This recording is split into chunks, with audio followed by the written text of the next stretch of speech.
मित्रों, मैं मुकेश हरण एस्ट्रो प्लस चैनल में आपका स्वागत करता हूं। आज मैं भाग 30 लेकर आया हूं। उसमें मेष लग्न, सिंह लग्न और धनु लग्न में सरकारी नौकरी के योग। 3 लग्न एक साथ ले रहे हैं, मेष लग्न, सिंह लग्न और धनु लग्न। क्या कारण है उसका कारण यह है कि मेष लग्न में 1, 5, 9, सिंह लग्न में 5, 9, 1 और धनु लग्न में 9, 1, 5 जो हमारे शुभ त्रिकोण की राशियां है, मेष, सिंह और धनु 1, 5, 9, वो तीनों में है, जिनके स्वामी मंगल, सूर्य और गुरु जो कि कारक ग्रह कहलाएंगे। मतलब मेष लग्न, सिंह लग्न और धनु लग्न, तीनों लग्नों के जो कारक ग्रह है वो है मंगल, सूर्य और गुरु।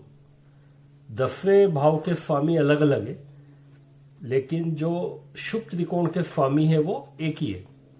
इसमें क्या होता है कि पहले से 9वां ग्रह जो है हमारा भाग्य का होता है।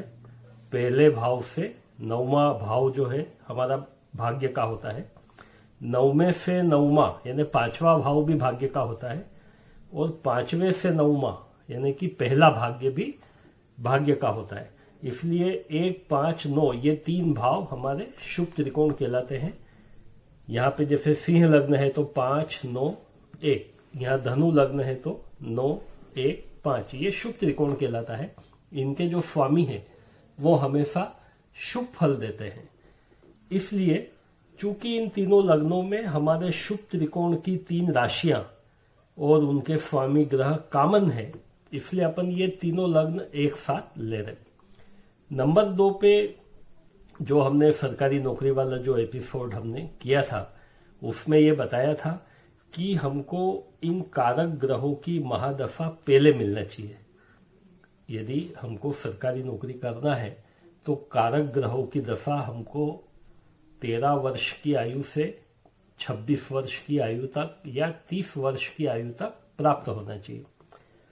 तो इसके लिए हम पहले ये देखेंगे कि हर एक ग्रह के कितने साल की महादशा होती है। जैसे केतु की 7 साल की होती है, शुक्र की 20 साल की होती है, उसके बाद सूर्य की 6 साल की होती है, फिर चंद्रमा की 10 साल की होती है, फिर मंगल की 7 साल की होती है, राहु की फिर 18 साल की होती है और गुरु की फिर 16 साल की होती है। तो यदि मेष लग्न, सिंह लग्न और धनु लग्न वाले को सरकारी नौकरी में सफलता चाहिए तो उसके लिए क्या जरूरी है कि या तो उसको 13 से 30 साल की उम्र में सूर्य, मंगल और गुरु की महादशा मिले। कारक ग्रह है हमारे मंगल, सूर्य और गुरु। इसमें चंद्रमा कारक नहीं है, लेकिन जो हमारी महादशा का क्रम होता है वो सूर्य के बाद चंद्रमा, चंद्रमा के बाद मंगल, मंगल के बाद में राहु और राहु के बाद में गुरु।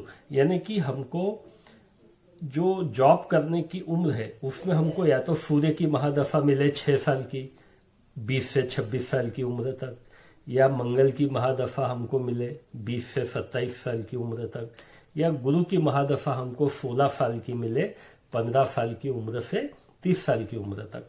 तो हमको सूर्य, चंद्र, मंगल की महादशा कब मिलेगी? जब हमारा जन्म या शुक्र की महादशा में हो तो हमको हमारी आयु में, जो आयु में हमको चाहिए उसमें सूर्य, चंद्र और मंगल की दशा मिलेगी। या फिर हमारा जन्म राहु की महादशा में हो तब हमको गुरु की महादशा पहले मिलेगी। तो शुक्र की महादशा कब मिलती है? जब हमारा नक्षत्र है, जन्म नक्षत्र है, वो भरणी हो, पूर्वा फाल्गुनी हो या पूर्वाषाढ़ा हो। अब भरणी नक्षत्र हमको कब मिलेगा? जब चंद्रमा मेष राशि में हो। मतलब चंद्रमा कहाँ पे हो? मेष राशि में हो, या फिर चंद्रमा सिंह राशि में हो, या फिर चंद्रमा धनु राशि में हो। तो यहां पर भी अपन चंद्रमा की पोजीशन लिख देंगे, सिंह राशि, धनु राशि और मेष राशि। मतलब चंद्रमा की पोजीशन बड़ी महत्वपूर्ण है। चंद्र धनु राशि में, चंद्र मेष राशि में और चंद्रमा सिंह राशि में। यदि ऐसा होगा तो हमारा जन्म शुक्र की महादशा में होगा। अब शुक्र की महादशा में यदि जन्म हो रहा है तो शुक्र की पोजीशन भी इन तीनों लग्नों में अच्छी होना चाहिए। नहीं तो यहाँ पे जैसे मेष लग्न में शुक्र हमारा सप्तमेश द्वितीयेश है, मतलब मार्केश है। यदि ये मार्केश होकर के गलत जगह चला गया तो ये हमको हमारी आयु को कम कर देगा। तो शुक्र की पोजीशन अच्छी होना चाहिए। इसके लिए शुक्र कहाँ कहाँ पे हो सकता है? शुक्र या तो यहाँ सप्तम भाव में ही हो, या शुक्र यहाँ पे उच्च का हो, या शुक्र यहाँ पे द्वितीय भाव में हो। इसी प्रकार से शुक्र की पोजीशन 2, 7 और 12 में होना चाहिए। तो यहाँ पे शुक्र हो, या शुक्र यहाँ 12वें भाव में होगा तो भी चलेगा। शुक्र यहाँ पे आपके तीसरे भाव में होगा तो भी चलेगा। ऐसे शुक्र चौथे भाव में कारक होता है, इसलिए दिग्बली होता है, इसलिए चौथे भाव का शुक्र भी अच्छा रहेगा। यहाँ पे भी शुक्र अच्छा रहेगा। इसी प्रकार से शुक्र यहाँ पे भी होगा तो अच्छा रहेगा, और शुक्र यहाँ पे भी होगा तो अच्छा होगा। लाभेश होकर के ये सप्तम भाव में बैठेगा। मतलब शुक्र की ये पोजीशन होना चाहिए। यदि शुक्र महादशा में जन्म है तो शुक्र की पोजीशन मेष लग्न में दूसरे भाव में, चौथे भाव में, 7वें भाव में और 12वें भाव में हो सकती है।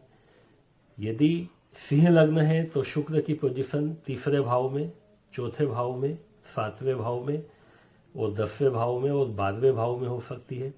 यदि धनु लग्न है तो शुक्र की पोजीशन चौथे भाव में हो सकती है। शुक्र की पोजीशन 7वें भाव में हो सकती है।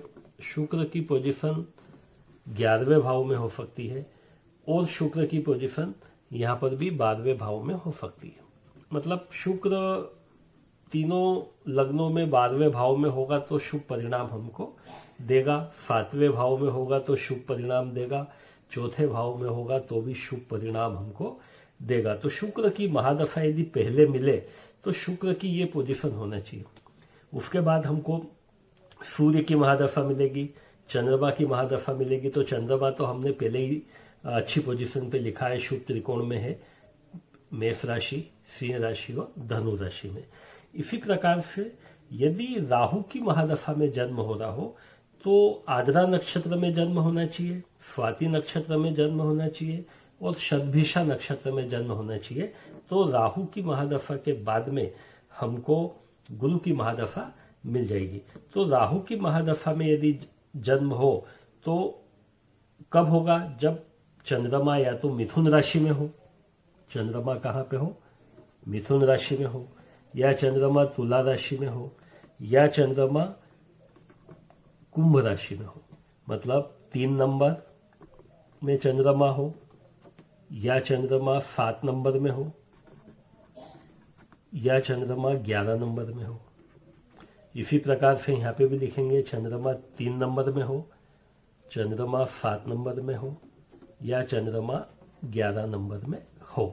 तो हमारा जन्म आद्रा नक्षत्र, स्वाति नक्षत्र या शतभिषा नक्षत्र में होगा, और हमारा जन्म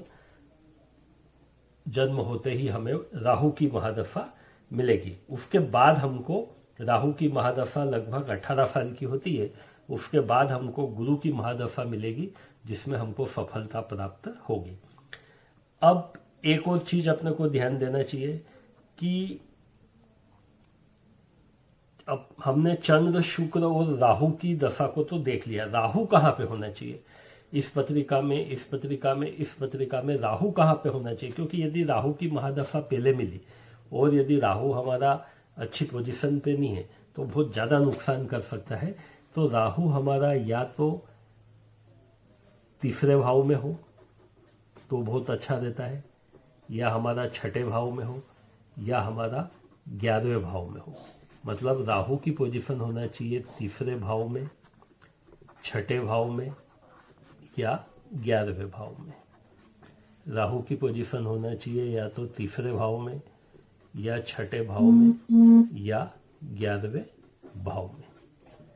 मतलब राहु यदि जन्म कुंडली में तीसरे भाव में हो, छठे भाव में हो या 11वें भाव में हो, तो यदि हमें शुरू में महादशा मिल जाए राहु की तो भी राहु हमारा नुकसान नहीं करेगा। तो चंद्रमा और राहु और शुक्र की ये पोजीशन होना जरूरी है। अब इसके बाद में हमारे जो ये 3 कारक ग्रह है, कौन कौन से? मंगल, सूर्य, गुरु, तीनों लग्नों में यही है, सूर्य गुरु मंगल सूर्य, ये तीनों 6, 8, 12 में नहीं जाना चाहिए। कहाँ नहीं जाना चाहिए? 6, 8 और 12 में नहीं जाना चाहिए। 6, 8 और 12, 6, 8 और 12। इसके अलावा ये कहीं पर भी है, मंगल सूर्य और गुरु, इसके अलावा ये कहीं पर भी है, और यदि बलवान अवस्था में है तो हमारी सरकारी जॉब मिलने की संभावना बढ़ जाती है। और ज्यादा इसमें इन तीनों में जगह खाली नहीं है, नहीं तो अपन सूर्य मंगल गुरु की जो बाकी की फेस पोजीशन है उस पे भी इसको अपन रख के दिखा देते कि कहाँ कहाँ पे ये हो सकता है। यदि इस पत्रिका में मंगल और गुरु की युति हो, मतलब मेष लग्न, सिंह लग्न और धनु लग्न में कहीं पर भी मंगल और गुरु की युति हो, भले वो 6, 8, 12 में भी हो, तो वो बहुत ज्यादा असर करने वाली होगी सरकारी नौकरी के लिए। मंगल और गुरु की युति मेष लग्न में, सिंह लग्न में और धनु लग्न में यदि किसी भी भाव में 6, 8, 12 में भी यदि हो मंगल और गुरु की युति, तो भी व्यक्ति सरकारी नौकरी प्राप्त कर लेगा। तो मित्रों, आपको समझ में आया कि यदि मंगल सूर्य गुरु अकेले हो तो 6, 8, 12 में नहीं होना चाहिए। हालांकि देखो यहाँ पे जैसे मेष लग्न में अपन पर्टिकुलर देखेंगे तो गुरु 12वें भाव का भी स्वामी है। यदि ये 12वें भाव का स्वामी होकर के 12वें में होगा तो नुकसान नहीं करेगा, 6ठे में होगा तो भी नुकसान नहीं करेगा, 8वें में होगा तो भी नुकसान नहीं करेगा। इसी प्रकार से सिंह लग्न में अपन देखें, गुरु की राशि 8वें भाव में भी है, तो गुरु यहाँ पे यदि 12वें भाव में होगा या 8वें भाव में होगा या गुरु इसमें 6ठे भाव में होगा तो भी वो सरकारी नौकरी देने में सक्षम है। इसी प्रकार से आप देखिए यहाँ पे जो मंगल है, मंगल की राशि 12वें भाव में भी है, मंगल यहाँ पे पंचमेश भी है और 12वें भाव में भी है। तो यदि ये 12वें भाव का मंगल 6ठे भाव में है या 8वें भाव में है तो भी हमको सरकारी नौकरी देने में सक्षम होगा, यदि हमारे चंद्र, शुक्र और राहु की ये पोजीशन है तो मतलब मेष लग्न और सिंह लग्न में गुरु यदि 6ठे, 8वें, 12वें भाव में होगा तो भी शुभ परिणाम देगा। इसी प्रकार से धनु लग्न में यदि मंगल 6ठे, 8वें, 12वें भाव में होगा तो भी शुभ परिणाम देगा, हमको ज्यादा दिक्कत नहीं आएगी। तो ये मेरे ख्याल से मैंने मेष लग्न, सिंह लग्न और धनु लग्न को अच्छी तरह से समझा दिया है कि किस प्रकार से सरकारी नौकरी के चांस बनेंगे। मतलब क्या होना चाहिए, मेन फार्मूला यही है कि ये जो तीनों कारक ग्रह है इनकी महादशा हमको पहले मिलना चाहिए, मतलब 13 साल की आयु से 26-27 साल की आयु तक मिलना चाहिए। और दूसरी बात यह है कि जो ये तीनों ग्रह है मंगल, सूर्य और गुरु, ये 6ठे, 8वें, 12वें भाव में नहीं जाना चाहिए।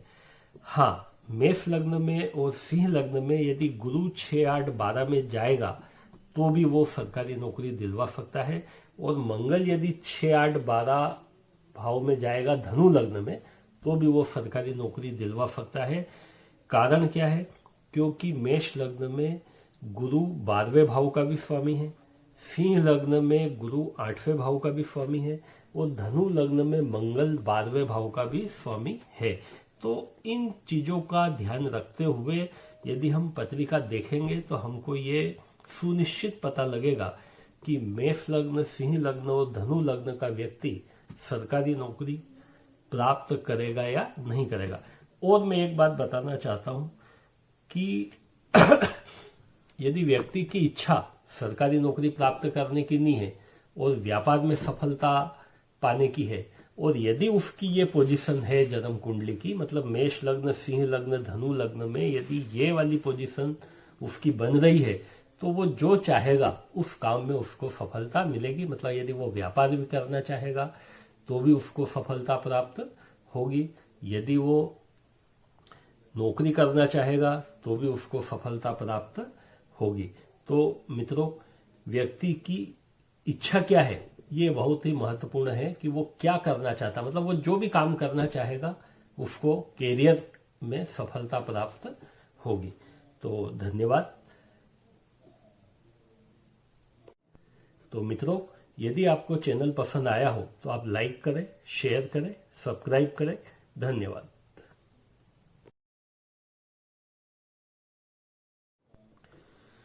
मित्रों, एस्ट्रो प्लस चैनल में आपका स्वागत है। मैं मुकेश हरण भाग 30 लेके आया हूं। आज का विषय है मेष, सिंह और धनु लग्न में सरकारी नौकरी के योग। मेष, सिंह और धनु लग्न में सरकारी नौकरी के योग। यदि आप पूरा एपिसोड देखोगे तो आपको बहुत अच्छी तरह से समझ में आएगा। दूसरी बात यह है कि यदि आप कमेंट बॉक्स में जाकर के और आप कमेंट करते हैं, अपना कोई पर्सनल प्रश्न पूछते हैं, तो अपनी डिटेल जानकारी दे करके आप उसमें प्रश्न लिख सकते हैं। मैं उसका 2-3 सप्ताह के अंदर आपको जवाब देने का पूरा प्रयास करूंगा। लगभग 100% आपके प्रश्न का उत्तर दूंगा। प्रश्न आपका कैरियर के संबंध में होना चाहिए। प्रश्न आपका कैरियर के संबंध में होना चाहिए। तो आगे अपन देखते हैं कि मेष लग्न, सिंह लग्न और धनु लग्न में सरकारी नौकरी के क्या योग है।